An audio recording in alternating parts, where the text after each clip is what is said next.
What's up, everybody? My name is Jack. I'm your friendly neighborhood sports photographer and videographer.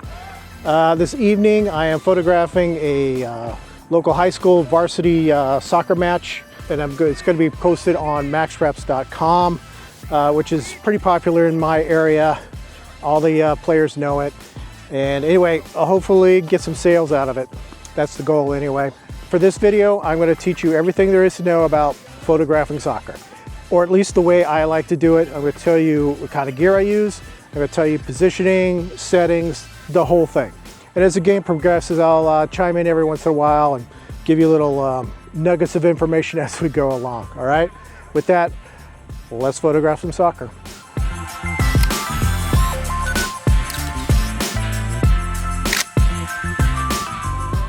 Now, if my goal is to photograph as many players as possible and get as many into the gallery as possible to hopefully sell as many photos as possible, including players who rarely get any time on the field, then warm-ups are the best time to do that. I'm not doing it right now because I'm shooting this video, but normally I'd be photographing any player out there and catching as many of the players as I possibly can, because some of these players are just not going to get any playing time, or very little, perhaps at the very end. So if I can catch them during warm-ups, that's what I normally do.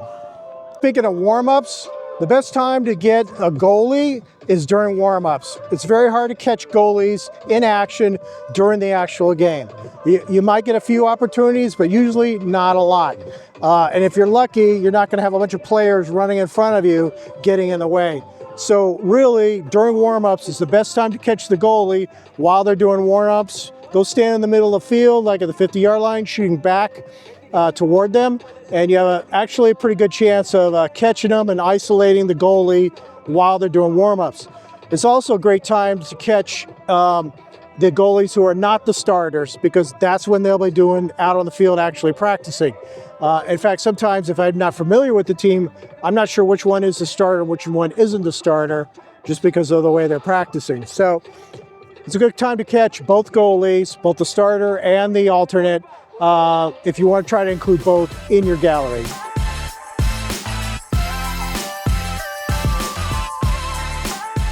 All right, on the left here, I got a Z9 and a 120 to 300 f2.8. This is probably going to get the most work tonight based on, where I'm positioning myself here behind the goal. And then over here, I have my Z8 with a 400 2.8. And that'll get a little bit of work on the far end, but beyond what the 300 can reach. But really, this 120 to 300 is very versatile, and that's going to get the most of the work tonight. Probably the other big key piece of equipment is going to be this chair right here. I like to shoot behind the goal, and so sitting over here in the corner, I really prefer like sitting right here on that chair right there and catching all the action in front of me as the players come in to shoot on the goal. Okay, as far as positioning, I like to be behind the goal. I don't know, about 20 yards off of the flag on the corner. And basically, I'm just trying to catch all the offenses coming in. I also catch the defenses defending at that time. Between the 400 and the 120 to 300, I can get probably about 40 yards out. Midfield is probably a little too far even with a pretty significant crop. You're probably going too far with the crop. The downside here is, by position myself here, is all the action on the far end of the field. I'm not going to get any of it. So I'm really hoping to catch all the offense with their faces pointed toward me as they came in to shoot on goal. And hopefully some good defensive action. Then when they switch goals at the halftime, I'll get the other team offense and this team's defense. As far as settings, I recommend shooting at 1/1000th of a second, your aperture wide open, and you let the ISO float on auto. If you've got one of the more high-end, professional cameras, they usually handle the noise pretty well. Nothing's perfect, of course. I prefer shooting a RAW and then processing in DxO Pure Raw 5. That's my preference. I think it works excellent, and I've tried them all, or at least 90% of the products in the market right now, and I can tell you that Pure Raw 5 is the best when it comes to noise reduction with raw images. You can't shoot JPEG with in-camera noise reduction, but that seems to work better on full-frame cameras that have lower megapixels, like in the 20-25 megapixel range. Once you start getting to the high megapixel cameras, they tend to have more noise, like the Z8, the Z9 from Nikon, and you really need a good software to clean up that noise. So, if you're going to shoot at night, I highly recommend shooting RAW and using a good noise reduction software. 1/1000th of a second, aperture wide open, auto ISO. All right, they're about to start the game, and what they do when they start the game is they introduce the starting players. So let's go out to the middle of the field and catch those players as they get introduced and run out to the middle of the field.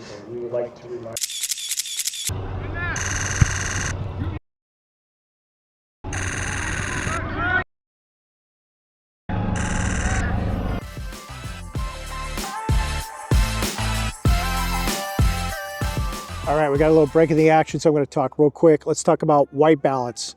White balance for me is on these games, on these fields, is generally, I just set it on auto. On my Nikon cameras, these models, you could set it auto, keep whites white. So that's what I basically set it on. And again, I'm shooting raw, so if it's a little off, generally you can fix it, unless it's just absolutely horrible, but generally you can fix it in post-production in say Lightroom or Lightroom Classic that I normally use. I know there's a lot of tools out there you can use and they work to a certain extent, but I would say unless the light is consistent at the field you're at, and some fields are not consistent. There's different colorations, different lights all around the field with, that'll really throw your white balance off. But as long as it's consistent, yeah, those tools, but in general, if you're at a newer field with good LED lights, I would say auto white balance is the way to go. And that's what I would start with.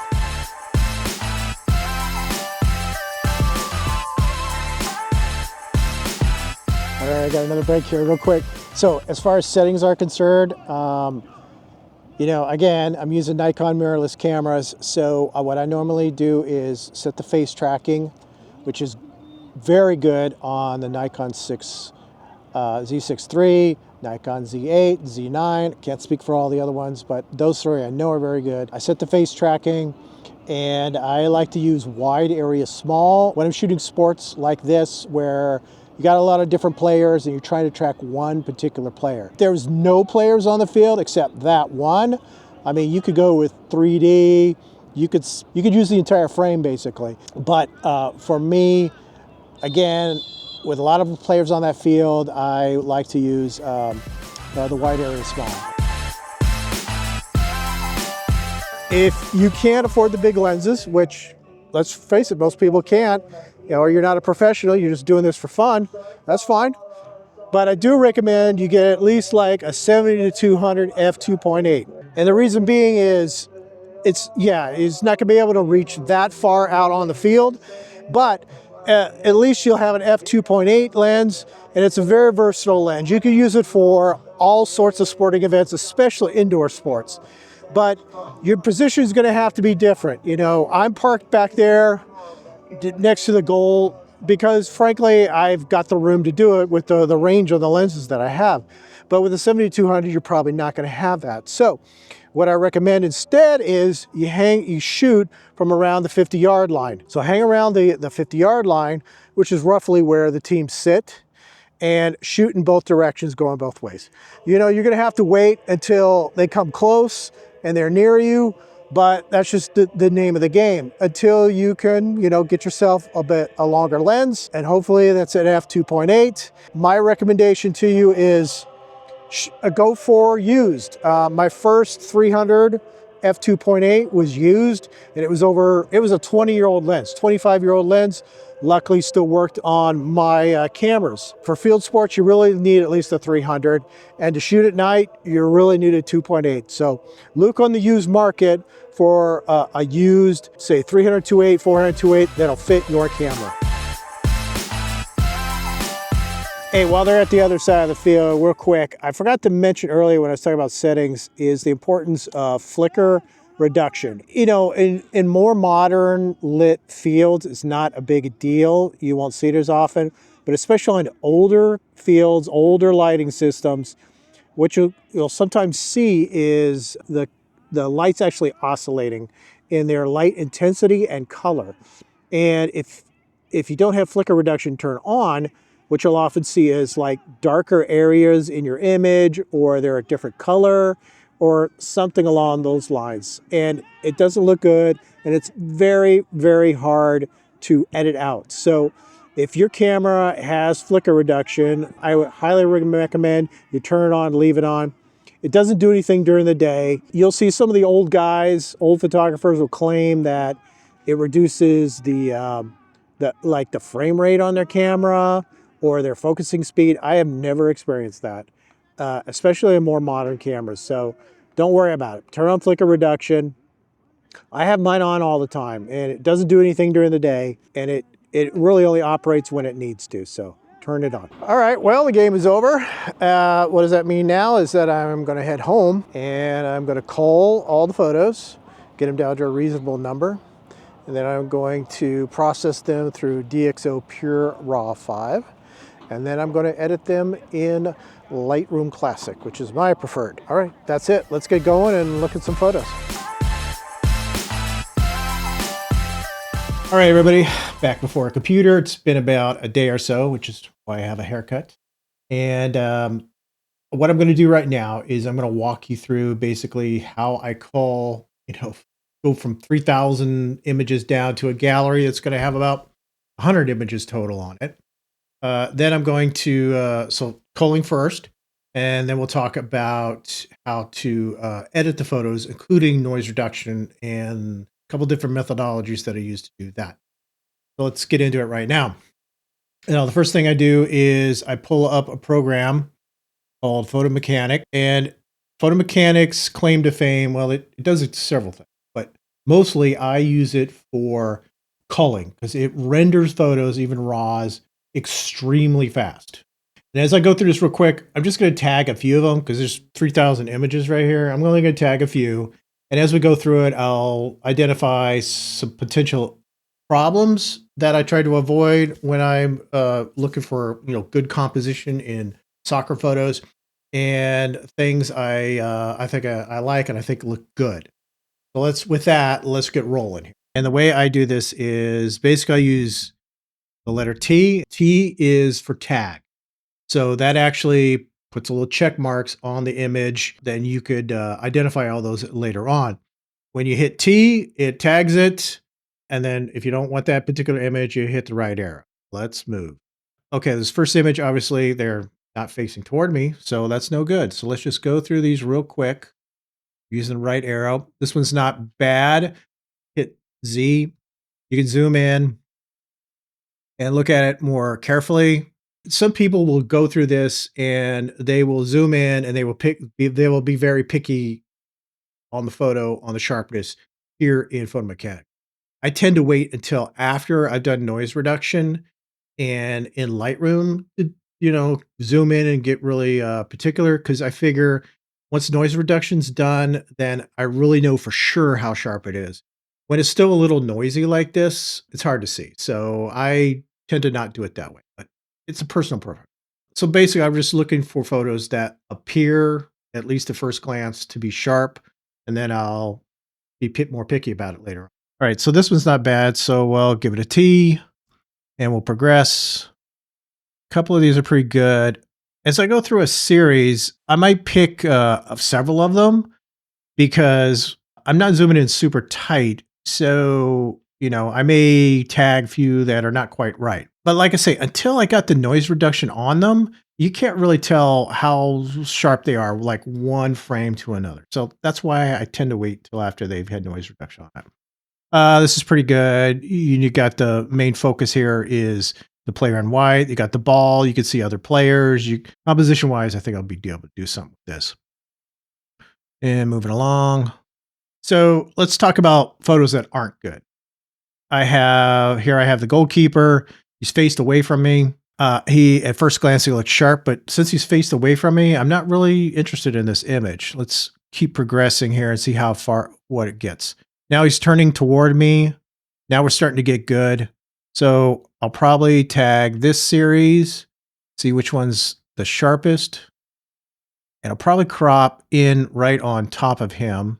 Now we got another player coming in from the right, so that adds a new dynamic and new action.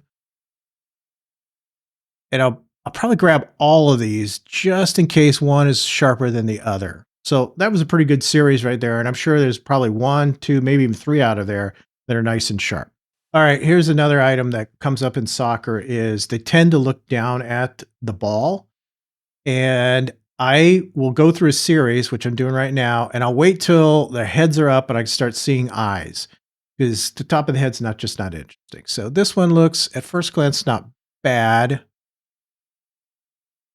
And I'll grab several of these just in case. All right. So once I've got I've gone through the entire group and I've tagged the ones that I like. I go up here to edit, select tagged, and all the ones I tagged are going to be highlighted yellow like this, like that. Then go over to file, copy, move photos. You can move photos and delete the originals. And you would copy to a particular folder, go find that folder and copy them over. You don't have to delete the originals. You can leave the originals, but like I say, that's an option. Okay, once that's done, I moved it to a location I could find from Lightroom, and then I start to edit. So let's go do that. All right, real quick, I'll show you how I edit the photos and use DxO Pure Raw 5 to do my noise reduction. All right, so this is a completely clean image. I haven't done anything with it. I zoom in on it. Looks pretty sharp. And I zoom into 100% to actually check sharpness. And what I'm looking for is sharpness in the face. And sometimes it's hard, especially at night, to really see the sharpness in the face. I might actually look at hair and see how sharp the edges of the hair are. So that's what I usually look for. All right, so I'm not going to do any real editing on this to start with. I'm actually going to do noise reduction first. So this is all of Lightroom's, standard base default settings. I haven't done anything to it. And the reason I'm doing noise reduction first in DxO Pure Raw 5 is because you do all the edits you want. But if you take it over to Pure Raw 5, it ignores all your edits. So it's a waste of time to do all those edits to start with. So let's do the noise reduction first.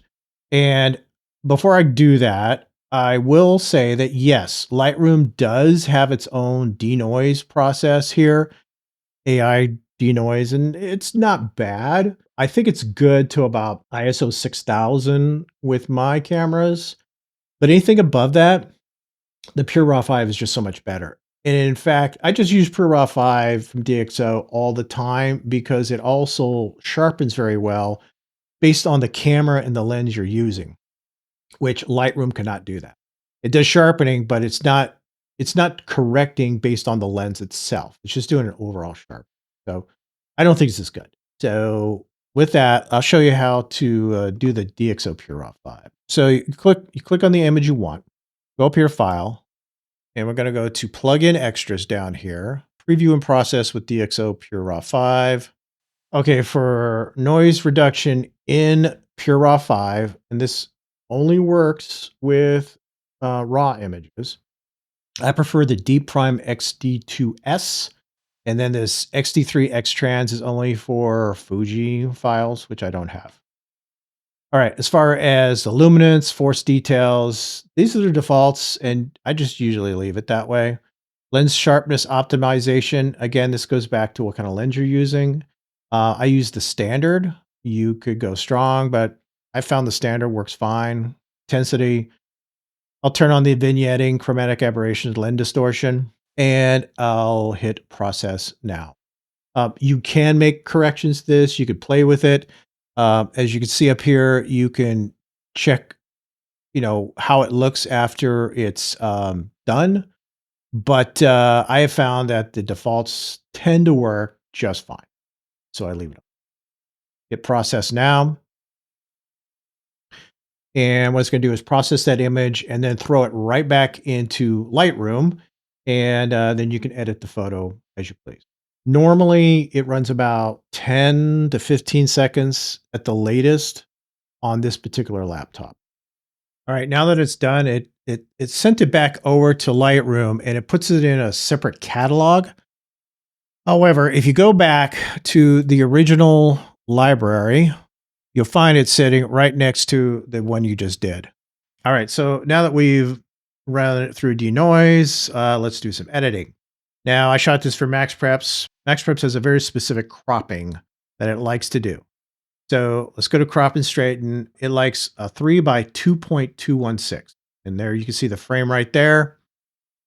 And I'm going to crop it in real quick. All right, done. Now, next item is normally I have a preset for all of my settings I'm about to go through right now. However, I'll walk you guys through it real quickly. So first of all, I like to use camera standard. That's just my preference with this particular camera. Let's go down here. Camera standard is cool. White balance is fine. Don't see any problems there. Tone. Exposure is pretty much all right. I personally like to bump up the contrast. Night, I like to bring down the whites and the highlights, bump up the shadows a little bit. As far as presence, bump texture, clarity, and dehaze. I'm kind of a, intense color kind of guy. So that's what I like to do. Same thing with a little bit of vibrance, a little bit of saturation. Okay. Moving down, we already touched on noise reduction. It needs no sharpening because denoise did it, or I'm sorry, the DxO Pure Raw did it for me. I need no manual noise reduction. It's already done. I'll go ahead and hit the remove chromatic aberration, enable profile corrections. Let's go to, it's a Nikon camera, Nikon lens. It's a 120 to 300. Try to find the best, closest thing I can find. Go with that.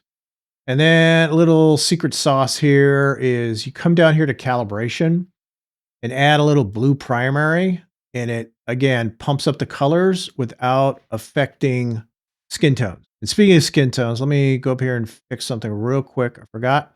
Because I'm pumping up the color so much, the skin tones tend to go a little bit much. So I tend to bring down red, oranges, and yellows. So, faces don't go too yellow. All right. That's about it. Like I say, I have a preset that does all this for me right now, but this is basically how I do all my nighttime photos or nighttime and indoor photos. I also do something very similar with day photos, just a little different. So there you have it. This is how I edit my photos, my nighttime sports photos, whether it's soccer or any other sport, frankly. And this is the way I like it. And it's all on my presets. If you want to check out my presets, they're down in the link below. And if you're not already a subscriber, I would ask that you become a subscriber. And so you'll get much more content just like this. I appreciate you being here and thank you very much. And I'll see you in the next.